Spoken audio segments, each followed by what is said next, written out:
오늘 함께 나눌 말씀은 마가복음 9장 38절부터 50절입니다. 마가복음 9장 38절부터 50절까지 우리 함께 봉독하겠습니다.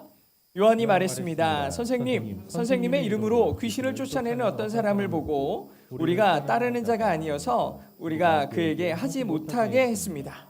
예수께서 말씀하셨습니다. 못하게 하지 마라. 내 이름으로 기적을 행하고 나서 바로 나를 욕할 사람은 없다. 누구든지 우리를 반대하지 않으면 우리 편이다. 내가 너희에게 진실로 말한다.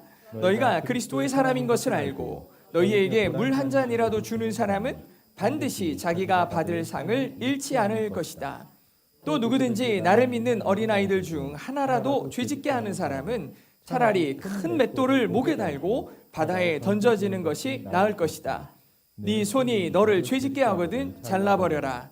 두 손을 가지고 영원히 꺼지지 않는 지옥불에 떨어지느니 성하지 않은 몸이 되더라도 생명에 들어가는 것이 더 낫다. 또 내 발이 너를 죄짓게 하거든 잘라버려라. 두 발을 가지고 지옥에 던져지느니 저는 다리로 생명에 들어가는 것이 더 낫다. 또 내 눈이 너를 죄짓게 하거든 뽑아버려라. 두 눈을 가지고 지옥에 던져지느니 한 눈만 가지고 하나님 나라에 들어가는 것이 더 낫다. 지옥은 벌레도 죽지 않고 불도 꺼지지 않는 곳이다. 모든 사람이 소금에 절여지듯 불에 절여질 것이다. 소금은 좋은 것이다. 그러나 소금이 그 짠맛을 잃으면 어떻게 다시 짜게 되겠느냐. 그러므로 너희 가운데 소금을 간직하고 서로 화목하게 지내라. 아멘. 오늘은 소금을 간직하고 화목하라라는 말씀의 제목으로 함께 은혜를 나누도록 하겠습니다. 오늘 본문 말씀이 조금 무섭고 두려운 내용들이 좀 담겨 있어서 긴장이 되실 텐데 오늘 저는 말씀의 제목을 소금을 간직하고 화목하라라는 예수님의 마지막 말씀으로 함께 제목을 잡았습니다. 지난주 우리는 어린아이 하나를 영접한다는 것이라는 말씀의 제목으로 말씀을 나누었죠. 예수님의 고난과 죽음 그리고 부활이라는 아주 중요한 인류 구원의 놀라운 역사적 사실에 제자들은 무슨 생각을 했냐? 네가 큰가? 내가 큰가? 누가 더 큰 자인가에 대해서 높은 자가 되고 싶은 욕구로 서로 말다툼하기 바빴죠. 그들은 이미 영적으로 무너져 있었고 무지했고 자기중심적인 사랑으로 가득했어요. 예수님께서는 이런 그들의 모습을 보시면서 분노하실 것 같았는데 분노하시기보다는 그 사람들에게 제자들에게 진짜 첫째가 되는 법을 가르쳐 주시죠. 그것은 세상의 명예와 지위에 대한 마음을 가장 낮은 곳에 두는 것이고 섬기는 자, 즉 종의 자세가 되는 것이 진짜 첫째가 되는 거다라고 가르쳐 주십니다. 예수님은 세상에서는 보잘것없고 사람들에게 인정받지 못할 것 같은 어린아이 하나를 끌어안으시면서 이 아이 하나를 영접하는 것이 나를 영접하는 거고 나를 영접하는 것은 결국엔 하나님 아버지를 영접하는 것이다 라고 알려주시죠. 이것이 하나님 나라의 놀라운 비밀이다. 우리에게 그리스도인들에게 알려주신 내용입니다. 사람들은 누구나 더 큰 자가 되고 싶어합니다. 더 나은 자, 저보다 나은 자, 저 사람보다 큰 자가 되고 싶은 욕구가 다 있어요. 이게 저는 이제 남자들 보면은 어딜 가든 유치하기 짝이 없게 모이기만 하면 서열 정리를 하지 않습니까? 제일 쉬운 게 뭐예요? 나이가 몇 살이야? 너 나이가 몇이야? 이런 거 하잖아요. 꼭 정리를 해요. 마음이 편한가 봐요. 그래야. 군대 가면은 계급이 너 뭐야? 이런 거 물어보고 몇 기야? 이런 거 물어보잖아요. 선배, 후배 몇 학번이야? 그죠? 옛날에 너 몇 학번이야? 이런 거 물어보고. 그런 것도 다 안 되면 야생으로 가는 거죠. 서로 치고받고 싸워가지고 누가 제일 힘센지 큰 자인지 이런 것들 막 따지잖아요. 어쨌든 무슨 방법을 쓰든 그 서열을 정리하고 나면 다들 마음이 편해져서 그 레벨에 맞는 행동을 합니다. 근데 이런 행동들이 비단 또래 집단에서만 일어나는 게 아니에요. 가정에서도 일어나는 경우도 빈번하죠. 어떤 사람들이 교제를 하거나 결혼을 하거나 그러면 부부간에도 요즘에 보면은 야 초반에 잡아야 돼 뭐 이런 소리 하면서 서로 네가 힘이 세네 내가 힘이 세네 이러면서 초반에 주도권을 잡겠다고 굽히지 않고 막 이러면서 누가 더 강한지 겨루는 사람들도 분명히 봐요. 얼마나 유치하고 무지한 짓입니까? 근데 이런 일들이 교회끼리 네 교회 내 교회 안에서 우리 그룹 우리 리더 그리고 나 소위 센 사람이 되려는 욕구 속에 특권의식을 담아두고 있는 사람들이 수두룩합니다. 예수님의 말씀, 어린아이와 같은 자가 되는 것, 이 귀한 말씀을 들은 다음에 제자 중에 요한이라는 제자가 있어요. 우리는 요한 그러면 사랑의 제자, 그죠? 요한이라는 제자가 이런 얘기를 합니다. 선생님의 이름으로 귀신을 쫓아내는 어떤 사람을 보고 우리가 따르는 자가 아니어가지고요, 우리가 그에게 못하게 했어요 라고 예수님의 얘기예요. 첫째가 되려 하지 말고 꼴찌가 되고 종이 되라고 하신 예수님의 말씀을 듣고 아마 제자들은 되게 무안했을 거예요. 그래가지고 요한이 이 분위기를 어떻게 좀 바꿔보고 싶었던 것 같아요. 뭐 제자들도 스스로 알았겠죠. 자기들이 떳떳했으면 자기들 얘기들을 하고 우리가 이런 얘기로 토론했어요 그랬을 텐데, 그런 얘기 안 하고 자기 욕심들 때문에 어리석게 행동했다는 사실을 알았기 때문에 무안해하고 부끄러워하고 있는 이 상황을 좀 무마해보고 싶어가지고 요한이 분위기를 바꾸고 싶은 마음에 아마 이런 말을 한 것 같아요. 요한의 생각에는 자기들이 한 일이 되게 정당해 보였어요. 정당해 보였기 때문에 예수님에게 우리가 사람들한테 그렇게 하지 말라고 그랬어요 라고 얘기를 한 거죠. 근데 이 말을 여러분들도 한번 잘 생각해 보시기 바랍니다. 요한이 이 말을 했을 때 여러분은 어떤 생각이 드실 것 같습니까? 제자들은 지금 방금 전에 예수님께서 더 큰 자, 특별한 자가 되려고 애쓰는 것을 경계하라는 예수님의 말씀을 들었죠. 그 말씀을 들었는데 바로 이어서 요한이 이 한 말은 오히려 자기들의 특권의식을 강화하는 말이에요. 요한과 제자들은 어떤 사람들에게 예수님의 이름으로 귀신을 쫓아내는 것을 더 이상 하지 말라고 했다고 말합니다. 그들이 이 행위를 막은 이유가 뭐냐면 우리를 따르는 자가 아니어서예요. 쉽게 말해서 우리 편 아니라서 못하게 했어요. 예수님의 이름으로 귀신을 쫓는 행위를 하지 말라고 그랬어요. 니네 예수님이냐? 우리 예수님이야. 이러면서 그 사람들에게 못하게 한 거예요. 이게 바로 우리가 흔히 말하는 텃세 아닙니까? 우리 예수님이야. 우리 예수님. 근데 생각해보면 텃세는 나쁜 사람들이 막 부리는 게 아니에요. 때로는 어떤 행동이 나쁜 행동인 줄 모르고 하는 사람들도 있어요. 제가 군대에 있을 때 바로 이 선임들이 대부분 마음이 착했는데 한 명이 좀 못됐거든요. 한 달 차이로 딱 세 명의 고참이 있었어요. 한 달 차이로. 근데 한 사람만 못됐어요. 나머지 둘은 그냥 뭐 이러면 어떻고 저러면 어때 하면서 마음은 애는 착해. 충청도 표현으로 애는 착해. 두 사람은요. 아무튼 이 마음 착한 두 고참은 이 후임들을 못되게 괴롭히는 나쁜 마음을 갖고 있는 이 고참에 묻어가지고 가는 사람이었어요. 자기 손에 더러운 거 안 묻히고 나쁜 말 하지 않아도 되잖아요. 그죠? 한 명이 악역을 맡아주면 나머지는 그냥 묻어가면 되잖아. 그죠? 그런 마음으로 살고 있더라고요. 제가 바로 그 다음 기수니까 고참들의 못된 그런 걸 다 받아주다가 제가 이제 분대장이 되는 거죠. 여러분, 분대장이 뭐냐면 그 분대의 어깨 견장을 다는 사람이에요. 그러니까 그 분대에서 제일 높은 사람이 되는 겁니다. 이제 병장들은 제대할 때가 되는데, 우리 김수경은 착한 것 같은데 왜 그렇게 못되게 구냐 그랬더니 다 그렇게 하잖아. 나도 그냥 다들 그렇게 하길래 한 거야. 그냥 그러는 거예요. 원래 병장 되면 이렇게 다 누리고 해야지. 나도 후임 때 고참들 모시느라 고생했는데 고생은 무슨, 자기 위로 한 1년 아무도 없었거든요. 그런데 했대 자기들이요. 그냥 악습을 그대로 따르고 있는 거예요. 사람이 나쁘다기보다는 그저 병장이 되니까 그런 거 누려보고 싶었던 거예요. 요한도 보니까 나쁜 사람은 아니에요. 우리가 알듯이 사랑이 넘치는 사람이에요. 그런데 그가 하는 거는 무슨 조건이에요? 우리 편이 아니니까. 우리와 함께하지 않으니까 너희는 틀렸어요. 예수님의 이름으로 귀신 쫓아내는 하지 마라 이렇게 말합니다. 우리 편의 명성, 우리 편의 힘, 우리 편의 특권을 지키고 싶은 마음이 요한에게도 의도적이진 않지만 부지불식간에 그런 의도가 다 담겨서 특권의식이 나오는 거였어요. 예수님께서는 바로 조금 전에 낮아지고 겸손할 것을 말씀하셨는데 요한과 제자들은 자기들이 어떤 행동을 하고 있는지, 그 행동이 어떤 동기로부터 시작됐는지에 대한 깊은 고찰이 없었어요. 내가 지금 뭘 하고 있는 건지에 대한 고민이 없어요. 그런 고민도 없이 예수님께 나 잘했죠? 라고 인정받고 싶고 칭찬 듣고 싶어가지고 한다는 얘기가 우리 텃세 부리고 있어요를 얘기하고 있는 거예요. 이미 우리가 수차례 말씀을 통해 제자들의 모습을 보아왔지만 예수님의 말씀과 동떨어진 제자들의 태도는 너무나 변화가 없어서 놀라울 따름입니다. 이렇게 요한의 말에 예수님께서 뭐라고 대답하셨을까요? 이렇게 얘기하세요. 못하게 하지 마라. 내 이름으로 기적을 행하고 나서 바로 나를 욕할 사람은 없다. 누구든지 우리를 반대하지 않으면 우리 편이다 라고 얘기하세요. 우리 편이다.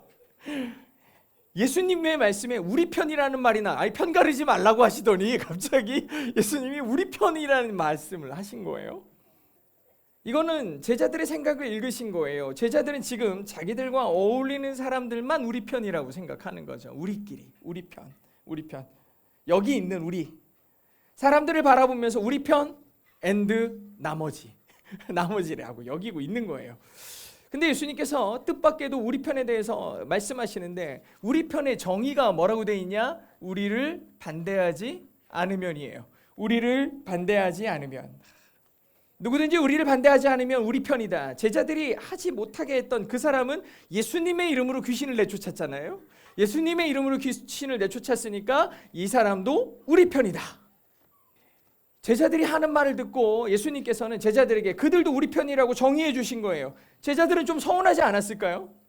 예수님께는 우리만 특별해야 되고 그래서 자기들만 예수님 편이어야 된다고 생각하고 있었거든요. 우리가 맨날 예수님 편에 있잖아, 그죠? 예수님하고 같이 다니고 같이 밥을 먹고 같이 자잖아요. 그러니 우리만 예수님 편이라고 생각했는데 갑자기 예수님이 우리 편의 범위를 너무 넓혀놓으신 거예요.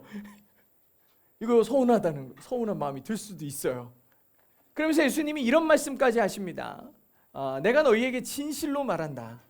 너희가 그리스도의 사람인 것을 알고 너희에게 물 한 잔이라도 주는 사람은 반드시 자기가 받을 상을 잃지 않을 거다라고 얘기하시는데 이것도 잘 보셔야 돼요. 이게 지금 너희라고 얘기하니까 제자들을 향하는 것 같아요. 누군가가 너희들이 예수님을 믿는 그리스도인이라는 걸 알고 찬밥 대우하지 않고 너희를 쫓아내지 않고 물 한 잔이라도 대접해 주는 사람은 그 사람이 받을 복을 잃지 않을 거야 라고 얘기해 주시는 거죠. 마치 제자들에게 너희가 축복의 사람이라고 얘기하는 것 같지만 충격적인 사실은 예수님이 얘기하시는 너희가 그리스도의 사람인 것을 알고 라고 하는 표현을 보면 이 제자들이 지금 예수님의 이름으로 귀신을 내쫓는 사람들이 너희 안에 범위에 들어가고 있어요. 왜냐하면 그 사람들이 행하는 일도 누구의 이름으로? 예수의 이름으로 하고 있는 거예요. 즉 그들도 예수님을 믿기 때문에 그 믿음으로 귀신을 내쫓았거든요. 예수님이 지금 뭐라고 그래요? 그들이 그리스도의 사람인 것을 알고 대우할 줄 알았다면 너희들이 받는 축복처럼 그들에게도 축복이 갔어야지. 즉 이 말을 쉽게 얘기하면 예수님께서는 지금 제자들에게 예수님의 이름으로 귀신을 내쫓는 그 사람의 일을 그만두게 하지 말고 오히려 너희는 물 한 잔이라도 떠다가 수고한다고 격려해주고 응원해줬어야지 라고 얘기하시는 거예요. 이 말씀을 읽으면서 많은 생각이 들었습니다. 특별히 우리 교회는 처음 교회에 찾아오시는 분들이 많이 계시잖아요. 여러 가지 이유로 교회에 찾아오시고 또 대부분 처음 오시거나 아니면 신앙적 위기 가운데 있어서 고민하면서 찾아오시는 분들이 분명히 계세요. 최근에도 몇 분이 찾아오셨었죠. 근데 교회에 정착하는 게 쉬워 보이지는 않습니다. 물론 여러분 대부분이 제자들과 같은 특권의식이 내재되어 있다고 하는 말은 아니에요. 다들 내성적이잖아요. 우리 교회 성도들이 되게 내성적인 스타일이시잖아요. 하지만 우리도 모르는 사이에 누군가에게는 처음 오시는 분들, 그리고 교회에 온 지 얼마 안 된 분들, 그리고 여러분이 만든 그룹들, 리더십이 됐든 재직이 됐든 찬양팀이 됐든 동아리가 됐든 여러 가지 성격과 다른 사람들을 본의 아니게 외면하고 있었을지도 몰라요. 예수님께서 말씀하신 그 물 한 잔이라는 거 진짜 별거 아니죠. 물 한 잔 떠다 주는 게 뭐 어려운 일이겠어요. 제가 우리 처음 오신 분들이 이렇게 앉으셨을 때 우린 전체 다 일어나서 인사하잖아요. 근데 그분들에게 가는 분들이 많지 않더라고요. 사실 물 한 잔 떠주는 건 그분들에게 다가가 따뜻하게 먼저 인사를 건네주는 것일 수도 있고 생소하고 낯선 곳에 혼자 앉아있는 것보다 그 옆에 가서 같이 앉아주는 게 어쩌면 물 한 잔 대접하는 것과 크게 다르지 않을 거거든요. 근데 우리는 그게 쉽지 않아요. 그들의 손을 잡아주고 안아주는 거, 곁에 앉아주는 거 쉽지 않은 사실이죠. 저는 여 앞에 서 있으니까 그분들 옆에 앉을 일이 없으니까 쉽게 말하는 것 같은데 사실 쉽지 않을 거라는 거 알아요. 여러분 굉장히 내성적이잖아요. 쉽지 않을 거라는 거 알아요. 그래도 물 한 잔을 대접하는 수고가 예수님이 우리에게 요구하는 거라는 거죠. 사실 예수님의 말씀이 이렇게 끝났다면 제자들의 행동을 어리석게 행동했구나, 너희들이 좀 교만했구나 라는 걸로 지적하시는 정도로 끝났을 법도 하거든요. 근데 예수님께서 이어서 엄청난 경고의 메시지들을 이어가세요. 뭐라고 얘기하시냐? 같이 읽겠습니다. 시작. 또 누구든지 나를 믿는 어린아이들 중 하나라도 죄짓게 하는 사람은 차라리 큰 맷돌을 목에 달고 바다에 던져지는 것이 나을 것이다. 아니, 물 한 잔 대접하는 것을 하지 않았다고 큰 맷돌을 목에 달고 바다에 던져지는 것이 낫다라는 얘기를 너무 극단적으로 비약적으로 하시는 거예요. 아니, 물 한 잔 대접하는 거 이거 뭐 그렇게 대단한 일 아닌 것 같은데 이 행위에 대해서 말씀하시다가 갑자기 어린아이 하나를 죄짓게 하는 사람은 이라고 이어지더니 맷돌을, 이게 지금 여기서는 큰 맷돌이라고 그랬는데 원어 성경에는 연자 맷돌이라는 표현으로 쓰이죠.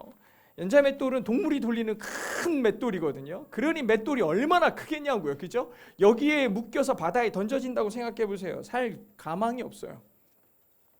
사실 저는 이게 우리가 아주 습관적으로 들어와 가지고 큰 맷돌을 이렇게 비유적으로 얘기하신 거구나. 이 무시무시한 말씀을 어떻게 상상해내신 거야? 어떻게 이런 처벌을 생각해내신 거야? 생각했는데 사실 이게 요세푸스라고 아주 유명한 역사가의 기록 속에 사회적으로 반역을 저질렀거나 아주 사회적으로 무리를 일으키는 사람들을 실제로 처벌하는 그런 형벌의 하나였다고 해요. 그래서 큰 범죄자들은 아주 표본적으로 사람들 앞에서 바다에다가 큰 맷돌을 묶어서 바다에 던졌다고 합니다. 이 형벌이 진짜 끔찍하고 치명적인 이유는 시신조차 찾을 수 없기 때문이에요. 완전히 존재를 소멸시키는 방식의 형벌이었거든요. 근데 지금 예수님께서 갑자기 이렇게 무시무시한 형벌에 대해서 얘기하신 겁니다. 도대체 어린아이들, 이 작은, 여기서는 어린아이들이라고 했지만 개역 성경에서는 작은 자 하나에게라고 표현하고 있거든요. 이 어린아이들, 작은 자 하나에게 행하는 것이 무엇인가? 이것이 무엇이기에 이렇게 엄청난 처벌이 따르는가 싶을 수 있어요. 여기서 어린아이나 작은 자에 대해서 정의하는 아주 중요한 형용사는 나를 믿는입니다. 나를 믿는 어린아이들 중 하나라도 죄짓게 하는 사람은 이라는 표현이죠. 나를 믿는, 예수님께 나아가기를 원하는 사람, 예수님을 만나기를 소망하는 사람들 모두를 포함하는 거예요. 여기서 작다라는 것은 신체적인 자금이 아니라 믿음의 자금일 수도 있고 아직 시작하지 않은 그들의 믿음의 시작의 여정일 수 있어요. 아직 그 믿음의 작은 자들, 그리스도를 향한 그 작은 자들에게 행하는 우리의 모습, 그들을 죄를 짓게 만드는 우리의 행위는 이렇게 엄청나다는 거예요. 그런 작은 자들이 누구겠습니까? 여러분들의 가족일 수 있고 직장의 동료일 수 있고 학교의 친구와 선후배일 수 있어요. 그런 사람들에게 여러분의 행동과 말이 시험이 되어서 예수님에게서 돌아서게 만드는 행위들은 진짜 위험할 수 있다는 거예요. 종종 사람들에게 나는 그 사람 때문에 예수 못 믿겠어. 엄청 무서운 말이에요. 엄청 무서운 말이에요. 뭐 직장이 됐든 학교가 됐든 가서 보면은 정말 사람들로부터 온갖 욕을 다 먹고 있는 사람들 보면은 크리스찬일 때도 너무 많아요. 우리도 너무 두렵게 그 사람들을 보고 때로는 나도 모르는 사이에 내가 그런 사람이 되기도 하는 거죠. 참 무서운 일이에요. 그러니 우리는 진짜 그런 말 듣지 않기 위해서라도 최선을 다해야 돼요. 어쩌면 예수님을 믿는 사람들 가운데도 자꾸 초라해 보이고 쉽게 무시당할 만하고 하는 그런 사람들에게 누군가 죄를 짓게 만드는 것, 즉 예수를 믿지 못하게 만들거나 믿음에서 떠나게 만들거나 하나님과의 관계에서 멀어지도록 하는 부정적인 영향을 주는 모든 행위들은 어쩌면 하나님의 이렇게 엄청난 형벌을 받는 것이 차라리 나을 정도가 될 수도 있겠다라는 두려움이 생기는 겁니다. 여기서 또 끝났으면 모르겠는데 이어지는 얘기는 더 무서워요. 진짜 두려운 얘기를 해요. 지옥에 대한 얘기를 하는데 손과 발을 잘라내라, 눈을 뽑아내라. 아니 도대체 이 사람, 우리 몸의 지체, 아까 전에는 사람에 대한 얘기였는데 이제 우리에게로 옵니다. 관점이 우리에게로 돌아와요. 손이 범죄하니? 너희 발이 범죄하니? 너희 눈이 범죄하니? 그것들을 잘라내고서라도 지옥이 아닌 천국에 가기를 소망한다. 너희들을 진심으로 축복한다. 불구의 몸이라도 지옥이 아니라 하나님 나라에 가는 게 훨씬 낫다. 훨씬 낫다. 여기서 지옥이라는 단어로 쓰인 게헨나라는 원어가 있어요. 여기 영어 성경에는 헬이라고 써 있지만 원래 원어에 게헨나라고 써 있는데 게헨나가 어디냐면 흰놈의 골짜기라고 예루살렘 남쪽에 골짜기가 있어요. 거기가 뭐냐면 쓰레기장이에요. 쓰레기장. 거기에는 쓰레기를 태우기 위해서 항상 불을 놔가지고 불이 타오르고 있거든요. 그러니까 사람들이 그 골짜기를 생각하면 지옥이 저렇겠구나. 지옥이 저렇겠구나. 그 쓰레기들 틈 속에서 막 벌레들이 꼬물꼬물 막 나오는데 불에 막 탁탁탁 타오르는 그 모습들을 보는 거예요. 그러니 사람들이 볼 때 지옥은 저렇겠구나. 그래서 예수님이 일부러 이 비유를 얘기하시면서 게헨나를 꺼냈는데 그 모습들을 사람들에게 각인시키는 거예요. 예수님께서는 이 게hen나를 통해서 지옥의 참혹함을 설명해 주고 계시고, 너희들이 가야 할 곳은 저런 지옥이 아니야. 하나님의 나라에 가야지. 하나님 나라에 가야지. 제자들은 자기들이 한 일을 인정받고 잘했다고 칭찬받고 싶은 마음에 했던 말 때문에 이 엄청나고 두려운 얘기까지 듣고 있는 거예요. 그만큼 제자들이 아무 생각 없이 했던 행동과 말이 얼마나 큰 영향력으로 나에게 다가올 수 있는지에 대한 경고인 거예요. 그만큼 제자들이 아무 생각 없이 행동했던 거죠. 우리에게 손과 발, 눈 얼마나 중요한 지체입니까? 손이 없어 보세요. 발이 없어 보세요. 눈이 없어 보세요. 근데 이러한 것들이 우리가 하나님 나라에 가는 것을 방해한다면 기꺼이 제거해야 돼 라고 경고하시는 거죠. 이것은 아주 비유적으로 표현할 수도 있는 거예요. 우리가 하나님의 나라에 가는데 방해가 되는 것들이 뭐가 있습니까? 우리가 하나님 나라에 갈 때 별거 아닌 거, 길거리에 떨어진 동전 하나가 내가 하나님 나라에 가는 걸 방해하지 않아요. 그 동전을 주울까, 예배를 포기할까를 고민하는 사람은 없다고요. 내가 예수를 믿을까, 아니면 별것 아닌 것 때문에 그러지 않아요. 대부분 나를 예수 믿는 것으로부터, 예배의 자리에 나오는 것부터 신앙의 성장을 방해하는 것들은 나에게 너무 소중한 것들이에요. 내 혈육의 관계일 수도 있고, 내 평생 모아온 소유일 수도 있어요. 때로는 인정받고 싶은 욕망이 있을 수도 있고, 너무나 견고한 나의 신념일 수도 있어요. 평생을 내가 맞다고 여겼던 것들이 무너져야 되는 순간이 있을 수도 있거든요. 남에게 드러내고 싶은 나의 자랑들이 될 수도 있고, 심지어 교회 오래 다녔기 때문에 생기는 각성 없는 안일함, 무슨 상관이야, 내 맘대로 할 거야, 죄에 대한 무감각도 하나님 나라를 향해 가는 방해가 될 때가 너무 많아요. 이걸 덜어내지를 못해요. 예수님께서는 제자들과 우리가 가지고 있는 이런 문제들의 각성을 일으키시고자 지옥이라는 엄청난 메타포를 써오신 거예요. 지옥이 이런 곳이다. 공의의 하나님께서는 우리를 바라보실 때 공의로우시기 때문에 이러한 문제들에 대해서 쉽게 넘어가지 않을 거라는 걸 예수님은 너무나 잘 아셨어요. 죄에 대해서 용인하지 않으실 거라는 거. 그 하나님은 우리에게 죄에 대해서 용인하지 않으실 거를 너무 잘 알고 계셨어요. 그래서 예수님은 자기 스스로 우월감에 빠져 죄마저도 가볍게 여기는, 그것도 너무 쉽게 범죄하기를 아무렇지도 않게 하는 제자들에게 경고하시는 거예요. 그들 스스로 죄를 철저히 끊어낼 수 있기를 소망하는 거죠. 진짜로 구분되는 것, 우리가 말로만 거룩이 아니라 예수 그리스도의 말씀으로 세상과 거룩하게 구별되는 것, 이건 외적인 거룩함이 아니라, 형식적인 신앙생활이 아니라 깊은 내면으로부터 오직 예수님의 말씀을 듣고 새김으로 삶을 살아내기로 작정해야 된다라는 예수님의 강력한 메시지인 거죠. 이제 예수님은 소금에 대한 얘기로 말씀을 끝내시고자 합니다. 예수님이 뭐라고 하시는지 우리 같이 한번 읽어보겠습니다. 시작. 모든 사람이 소금에 절여지듯 불에 절여질 것이다. 소금은 좋은 거다. 그러나 소금이 그 짠맛을 잃으면 어떻게 다시 짜게 되겠느냐. 그러므로 너희 가운데 소금을 간직하고 서로 화목하게 지내라. 아멘. 여기 말씀에 보면 지옥에 대해서 말씀을 하시다가 갑자기 소금으로 이어지는데, 이 소금이 아주 특별한 역할을 감당하기 때문에 이 말씀을 쓰셨어요.